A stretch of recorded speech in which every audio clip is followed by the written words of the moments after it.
benda murah ini bisa bikin kita sengsara. Jadi bagaimana biar benda murah ini nggak kita bikin sengsara, lalu apa aja sih yang harus diperhatikan? Bagi teman-teman yang sekiranya belum tahu, ini namanya bearing atau laher. Kebetulan laher ini adalah peruntukannya untuk di roda, tepatnya untuk di roda depan X-Max ini. Ini juga sama dengan punya Fiction dan beberapa yang lain lah ya. Kenapa benda murah ini bisa bikin sengsara? Pada dasarnya, sengsaranya itu kalau sekiranya yang namanya bearing atau laher sampai rusak, bubuk di jalan, kita harus berhenti dulu nyari bengkel dan segala rupa, menyulitkan kita saat di jalan. Kalau di dalam kota masih mending. Kalau kita misalnya ya perjalanan kita sehari-hari dari rumah ke tempat kerja dan balik lagi itu nggak terlalu repot lah. Cuman kalau misalnya kita lagi touring dan rusak ya pas tengah malam karena dulu pernah kejadian, lebih baik kita rawat. Dan kapan harus dirawatnya dan bagaimana untuk identifikasi bila mana sudah rusak atau tidak dan sebaiknya kapan sih diperiksa dan diganti ya. Pertama, kita periksa. Pemeriksaannya itu biasanya kalau misalnya ada berdua, bisa salah satu teman duduk di belakang, jadi biar bagian roda depan terangkat. Jadi kalau teman-teman lihat ini kan ini terangkat ya. Cuma kalau misalnya karena saya sendirian di sini ngerjain ya, sama saya di bagian belakang, motornya ditaliin biar si motornya ketekan di bagian belakang dan bagian depan naik. Nah, yang harus diperiksa itu adalah salah satunya kalau jalan ada bunyi nggak sih selain bunyi rem ya. Jadi kalau kita putar ada suara aneh atau enggak. Nah, tapi biasanya kalau diputar gini kadang ada bunyi atau enggak. Saya kejadiannya ini karena kemarin pas saya jalan ada bunyi tek tek tek tek tek. Kalau lagi pelan gini nggak kedengar, cuman kadang-kadang bunyi. Nah, tapi berikutnya adalah kita ngecek apakah ada spelling atau si bearing itu udah longgar. Salah satu caranya kita ambil bagian ban depan, kita tahan salah satu bagian shock breakernya, lalu kita goyangin kiri kanan. Kiri kanan begini. Dia ada main nggak? Kalau dalam ini hampir minim. Berikutnya adalah dengan posisi berdiri seperti ini, si ban kita tarik maju mundur. Maju mundur seperti ini. Nah, kalau ini ada bunyinya sama ada goyangan ya. Tapi jangan ketipu, hati-hati. Pastikan juga yang rusak itu bukan, jangan sampai nanti bukan bearing roda cuman komstir. Oleh karena itu, kita pegang untuk kiri kanannya, komstir kita goyang-goyang. Kalau nggak ada bunyi, berarti udah pasti yang namanya bearing rusak. Jadi kapan harus periksanya? Ya pas lagi ada waktu, kalau pengen periksa kapan saja bebas. Cuman biasanya yang namanya bearing itu umurnya kurang lebih 2 kali kita ganti ban, waktunya kita ganti bearing. Berarti setiap kali kita ganti ban, sebaiknya kita periksa. Periksanya mumpung lagi si pelek lagi di luar, diperiksa apakah grease atau stempetnya masih ada, apakah udah longgar dan lain sebagainya. Ini ada beberapa poin, memang kalau bisa dibilang sepele lah ya yang namanya apa bearing roda gitu ya. Cuma ada beberapa hal yang harus diperhatikan sama teman-teman bagi yang belum tahu gitu ya. Biar yang namanya barang murah ini satu tidak menyulitkan kita di perjalanan dan murahnya ini jadi sangat murah karena awet banget. Jadi langkah pertamanya kita harus bongkar dulu yang namanya rodanya ya. Untuk bongkar roda pada dasarnya sih tinggal as rodanya kita buka.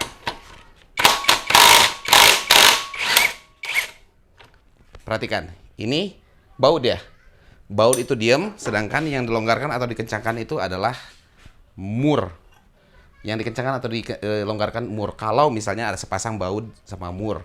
Cuma kalau misalnya cuma baut terus ke bodi, ya baut yang dikencangin. Atau ada baut yang nongol dari bagian tertentu, murnya aja kan, karena yang dikencangin murnya. Cuma kalau ada sepasang, berarti bautnya ditahan, murnya yang dikencangin. Kita tinggal buka. Kita buka begini aja. Nah ini, sebelum lebih lanjut, ini yang disebut dengan as roda. As roda ini harus bener-bener lurus. Kadang-kala kalau kita misalnya keceng pakai mata gitu ya, kita kelihatannya oh ya rata. Tapi kalau misalnya sekiranya nggak diperiksa, ternyata ada bengkok sedikit, ini bisa mengakibatkan beberapa hal. Salah satunya teman-teman kalau di TikTok, di IG dan di sini juga di YouTube banyak yang nanya, bang kok ban depan saya habis sebelah. Salah satu penyebabnya itu adalah as roda yang sudah bengkok. Jadi cara meriksanya gimana? Kita bawa rodanya ini, kita bawa baut rodanya ini, kita cari permukaan yang rata. Ini kalau teman-teman lihat nih ya, di bagian bawahnya ini, dia cahayanya Ada enggak, berarti as roda ini bengkok. Jadi as roda ini mau nggak mau harus diganti biar motornya awet. Karena ada Bob, cariin lo Bob. Kita lanjut ke pemeriksaan si rodanya ya. Nah ini saat kita bongkar roda, kita buka si rodanya. Nah ini ada yang disebut dengan collar atau bos as roda ya. Ini juga menjadi perhatian ntar. Nah ada dua, ada kiri dan kanan kalau dilihat di sini. Oke. Jadi yang namanya saat kita mengganti bearing atau as roda, bearing roda, itu sebenarnya sebaiknya yang satu diperhatiin, apakah seal bagian luar ini masih baik atau enggak. Dan ini harganya nggak mahal, karena makanya di awal saya bilang jangan barang murah ini menyulitkan diri kita gitu ya. Barang murah bukan murahan. Jadi sebisa mungkin saat ganti bearing, si karet ini pun diganti. Kalau untuk bukanya sih gampang, tinggal buka pakai ini. Nah ini diperhatikan. Ini kalau udah jelek, seal ini harganya cuman berapa ya? 20.000 atau berapa, murah lah. Sebisa mungkin ini turut diganti. Lalu yang berikutnya nih, kalau teman-teman bisa lihat di bagian collar atau bos rodanya ini tadi, bos as roda ya. Ini udah sedikit kemakan. Ini kemakan itu karena berpuluh-puluh ribu kilo dia jalan, dia muter, dari sealnya itu bergesekan ke bagian collarnya ini sehingga dia cacat. Sehingga kalau kita ganti seal baru pun yang namanya sealnya seolah-olah umurnya pendek karena dia udah cacat di sini dan nanti si sealnya kemakan. Jadi sebaiknya saat kita ganti bearing, alangkah baiknya bila mana kita ganti ini sekaligus semuanya. Jadi kita ganti sealnya, lalu kita bos atau collarnya yang baru sekalian kita ganti sama yang baru nih. Nih, jadi bisa dibandingkan sama teman-teman kalau bisa lihat nih ya. Yang baru itu mulus banget kan. Kalau secara bentuk dia nggak ada cacat sama sekali. Sebisa mungkin diganti. Ini total barang itu tadi saya belanja itu gaya 100.000 lah ya. Dan 100.000 ini maksudnya ini tuh nggak perlu diganti si color ini kalau sekiranya nggak cacat. Tapi misalnya karena motor saya ini udah cukup lama ya, udah 5 tahun ya. Udah jalan 6 tahun. Nggak ada salahnya kita ganti. Apalagi kalau misalnya udah ganti ban berkali-kali, sering bongkar pasang gitu. Sebisa mungkin colornya diganti, berarti yang bekasnya ini 2, kita ganti sama baru 2 biji. Terus bearingnya pun 2 biji, tetap diganti kiri dan kanan. Nah untuk ngeluarinnya, yang namanya roda itu kalau teman-teman lihat ya, di ini bagian sebelah kanan ya, kanan ada bearing, kiri pun ada bearing. Luar dalam itu atau kiri kanan itu ada bearing. Lalu di antara yang namanya bearing ini, di dalam tuh ada sebuah bos lagi, kayak sebuah pipa. Nah pipa ini wajib ada ya, nanti saya jelasin. Sekarang kalau untuk bukanya paling mudah itu yang pasti kita lihat dulu. Nih teman-teman lihat kan ya, di dalam sini tuh ada as. Nah as ini tuh sebisa mungkin kalau dia nggak macet digeser ke salah satu sisi dulu. Jadi misalnya dimiringin ke salah satu sisi ya, dengan tujuan biar yang kita pukul itu adalah laharnya. Jadi kita pakai obeng, yang paling gampang pakai obeng, terus pakai palu, lalu kita pukul. Wow, udah mau keluar kan?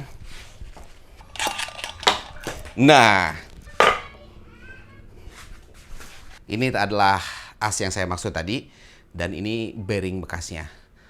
Nah ini kalau bisa dilihat di dalamnya kering, minim stempet, jadi kayak karatan. Oleh karena itu pasti dia udah, karena minim stempet, dia akan aus. Jadi kalau ini digoyang-goyang juga kerasa, kedengeran nggak nih? Ada kecelik-kecelik. Ini sudah rusak dan waktunya untuk diganti. Nah bos ini kita simpan dulu, lalu kita bongkar yang satu lagi. Yang sebelah sini, yang sebelah kanan malah masih ada grease-nya nih. Berarti kayaknya ini grease-nya di bagian dalamnya mungkin dulunya kurang dan mengakibatkan yang namanya bearingnya gagal. Bagian mana sih yang harus dikasih grease atau stempet? Jadi kalau misalnya kita lihat dari bearing ini ya, bearing ini salah satu bagiannya tidak ada seal. Jadi di bagian luar ini langsung terlihat pelor-pelornya. dan di sisi satu lagi ada seal. Ini harus diisi oleh stempet. Nah, kita isi stempet ini. Selain dari itu, bagian rongga di dalam sini, ya. Ini kalau teman-teman kelihatan atau enggaknya, ini harusnya banyak stempet. Nah, banyak stempet ini kenapa? Ini tergantung dari desain ini ya, desain pelek atau roda. Biasanya pelek atau roda yang bagus itu, jadi bentuknya tuh kuncup. Jadi kalau dari sisi sini, tengahnya kecil, keluarnya gede. Untuk satu sisinya lagi, nanti tengahnya kecil, keluarnya gede. Dan dalamnya diisi stempet. Kenapa harus diisi stempet? Dan kenapa di bagian dalam? Karena si bentuk kuncupnya itu. Jadi saat ban berputar, si stempet itu dia terdorong ke bagian luar. Sehingga mengisi yang namanya bearing dengan grease atau stempet. Ya, jadi sebelum kita lanjut, ini masih oke stempetnya, kita isi dulu bagian dalamnya pakai stempet ya. Karena saya nggak ada alatnya nih, jadi kita ambil aja stempet. Ini nggak perlu, jangan pelit-pelit gitu ngisi stempet, nggak masalah kalau untuk hal ini ya. Cuman kalau untuk hal-hal tertentu, ntar kalau yang over juga jadi ngerusak yang namanya bearing. Tapi ini bagian dalam ini adalah tabungan stempet untuk nyawa si bearing. Jadi tadi pasti bongkar, kelihatannya sedikit. Harusnya banyak bagian kiri dan kanan. Ini kita kasih grease, jangan sampai penuh banget ya, soalnya kan tengahnya nanti ada apa namanya, ada si asnya yang tadi ya. Ini kita isi, yang penting nanti si asnya bisa masuk. Sekalian lagi begitu, nah ini bagian bearingnya ini dari sana yang dari pabrikan itu ada yang ada grease, ada yang enggak.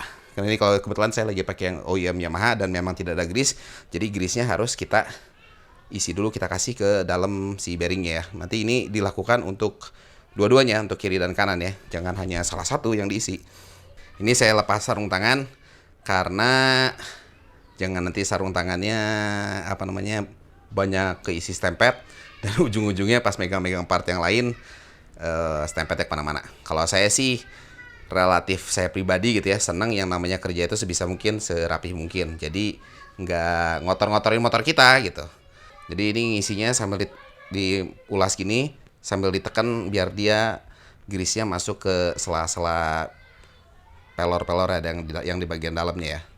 Lalu karena tangan saya kotor, saya mau cuci tangan dulu sebentar biar megang barang yang lain nggak kotor.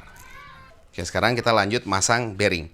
Nah tadi kan kita isi bearing, kita isi grease di bagian yang tadi nggak ada sealnya. Ini ada sealnya.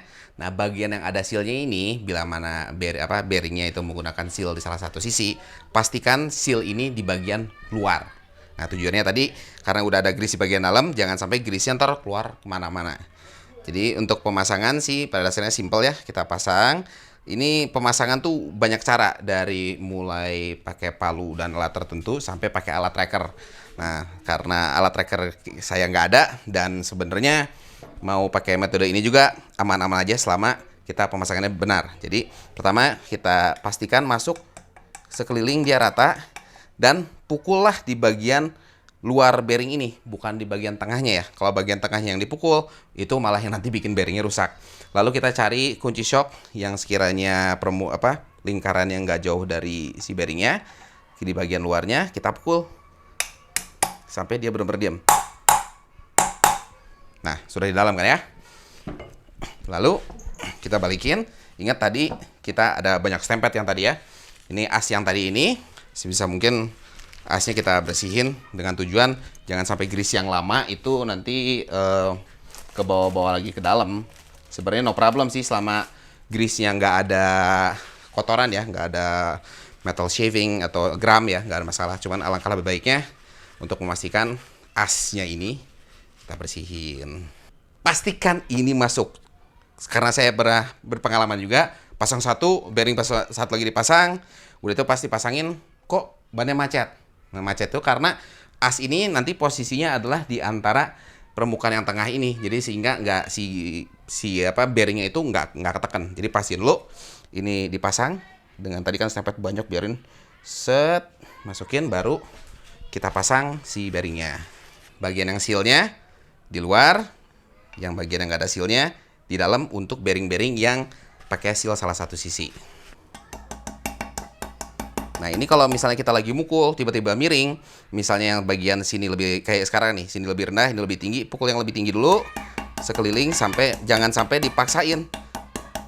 Nanti peleknya bisa rusak, ataupun bearingnya bisa rusak. Nah, pas sudah rata, baru kita pukul ke dalam. Nah, sampai dia bersentuhan dengan yang namanya tadi si as yang tadi. Nah, ini juga asnya nanti pastiin lurus. Kalau nggak lurus terus kepres banget, pas kita masang as roda akan susah. Nah, sekarang ini masang seal. Seal sih pada dasarnya masangnya gitu-gitu aja. Cuman bagaimana caranya biar seal ini untuk bagian kiri dan kanan atau seal-seal yang di roda ya. Gimana caranya biar dia lebih awet? Karena dia terbuat dari yang namanya karet, lalu kalau misalnya teman-teman ini kan seal tuh bagian luar bentuknya seperti ini, lalu bagian dalam bentuknya seperti ini. Seal itu dipasang ke bagian yang nggak ada rongganya ini, yang rata di luar. Tapi sebelum masang, biar dia awet dan lebih terlubrikasi, ini sebisa mungkin kita ambil sedikit grease. Grease-nya bisa kita taruh di bagian sini sedikit. Ini bukan buat ngelumasin yang namanya bearing ya. Cuman ini tujuannya adalah untuk ngelumasi karetnya. Jadi di bagian karetnya sini juga kalau bisa kita kasih sedikit grease. Nggak usah terlalu gila, terlalu banyak ya. Ini tujuannya nanti pas dia akan meleleh saat roda panas, dia akan melindungi yang namanya seal. Lalu pemasangannya dasarnya sama seperti pemasangan tadi si bearing ya. Pastiin, tapi jangan sampai dia ngelelap terlalu dalam. Jadi kita pukul, cari yang lebih tinggi mana, pukul biar kalau nggak ditekan pakai tangan juga bisa ya. Sesudah rata, dipastikan bersih. Jadi biar si stempet ini nggak keluar, kena ke disk, dan nanti karena ada grease atau stempet di sini nggak bisa ngerem. Jadi dari satu ini tinggal dilakukan hal yang sama untuk satunya lagi. Nah, dari sini kita lihat nih si as yang tadi, si yang disebut dengan collar ya. Kalau masuk dia harusnya dia relatif gigit. Nah, ini dia makanya butuh grease, salah satunya biar gesekan antara seal dan si collar ini dia nggak terlalu sisit apa ya, nggak, biar licin lah intinya ya. Ini untuk kedua belah sisi. Sekarang kita tunggu dulu, ini si Bob belum nyampe nih, lagi ngejar ke dealer untuk beli as roda. Oke, sekarang ini as rodanya sudah datang nih ya. Kelihatan dari warna, ini baru, ini bekas. Terus kalau diaduin gini, dia goyang-goyang nih, harusnya lurus nih ya. Berarti yang tadi yang sebelumnya ini bengkok, yang baru enggak. Terus murnya pun ikut diganti. Nah, mur yang digunakan ini itu disebut dengan self-locking nut. Self-locking nut itu berarti dia kalau ngunci dia nggak bisa melonggarkan diri. Kalau bisa dilihat ini ada di bagian luarnya ini ya. Ini ada plat. Nah, plat ini fungsinya nanti pasti kencengin, dia tuh ngunci ke dratnya. Jadi minim yang namanya akan melonggarkan. Jadi nggak ngelonggarin ya. Kalau misalnya untuk baut-baut misalnya di disrotor kayak gini kan pakai Loctite ya. Kalau ini menggunakan yang namanya self-locking nut. Nut itu adalah mur. Oke, sekarang kita tinggal pada dasarnya masang sih ya.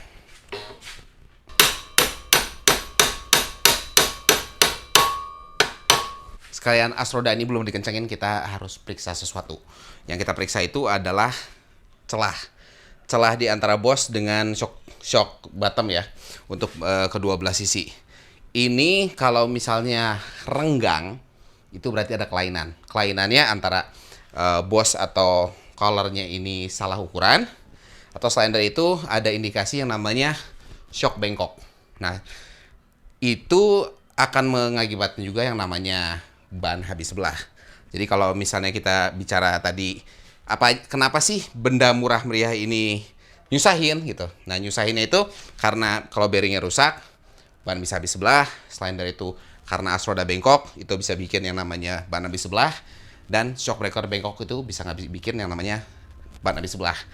Kalau ke shock breaker ya biasanya karena benturan biasanya ya. Cuman kalau misalnya gara-gara harga barang 20-40 ribu rupiah ini, ban itu kan ratusan ribu rupiah ya. Jangan sampai ban kita habis sebelah, nggak nyaman dipakai hanya gara-gara benda murahan itu. Jadi selain benda murah, harus diperhatikan juga tata cara pemasangannya harus benar. Jangan sampai hanya gara-gara 40.000 kita nggak nyaman, dan selain nggak nyaman, ban habis sebelah. Ini kita kencengin dulu. Oke. Setelah kita kencengin, pastikan dia lancar. Ini lancar karena kampas remnya sama saya dibuka ya. Lalu kalau misalnya kalian tahu speknya, kalau untuk motor ini kebetulan 47 Nm, sebisa mungkin sama kita di torsi.